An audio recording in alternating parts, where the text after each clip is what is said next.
grandparents were there to take up the slack. They have been isolated ever since they moved from the outer part of the land of Turok. The boys got to thinking about how they could get more attention. And Chris thought that if they created something no one has ever seen or heard of, that they would gain more attention and recognition from their parents. Kendall and Courtney agreed, and went along with it. They did everything in secret and used all the scraps that no one else wanted to use to build a metal chariot that was child-size. It took them a few days to finish because they needed to gather pieces. They used metal to build the outside exterior.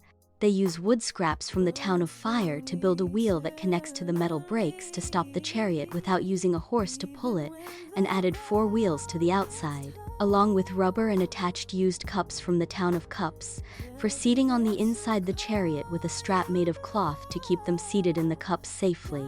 They were finally done and ready to showcase it to their parents and to the land, but first they tested it to see if it would work like it should. Chris got behind the wheel and tested it. It worked perfectly. They went inside their home, after leaving the shed to get their parents. Chris asked their parents, "Can you both come outside in the shed? We have something we would like you to see that we created." They happily agreed and followed them to the shed. Uranus and Venus both were pleasantly surprised that their children created something so fascinating at such a young age. It was innovative and something unthought of, and the fact that they have even thought of it and built it to their size was even more amazing. Uranus wanted to see how it works. Uranus and Venus were so thrilled and happy to see that their boys created the best thing the town has ever seen, and now wants to have more made and created for the children and adults in town.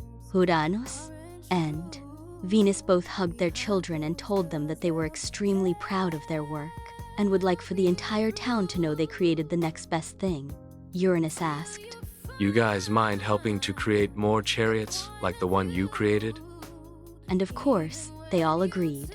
It was just what they wanted to happen. More time with their parents, attention, and recognition.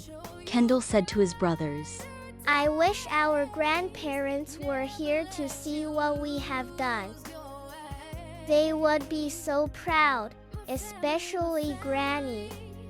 It just so happens that Granny Kayla has returned from her assignment today.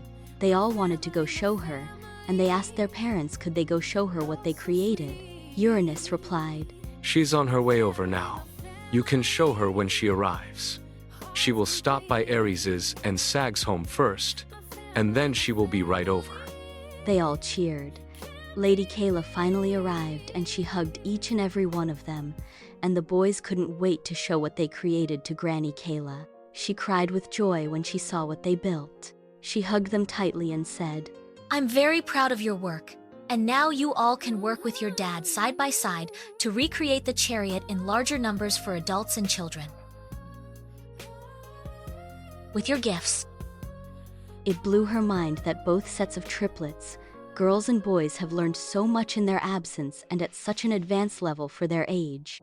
In her mind, she secretly thought, the girl triplets were a little more wild in their creations and the boys were more practical in theirs, but that's what makes them all unique and makes them work so well together, their differences.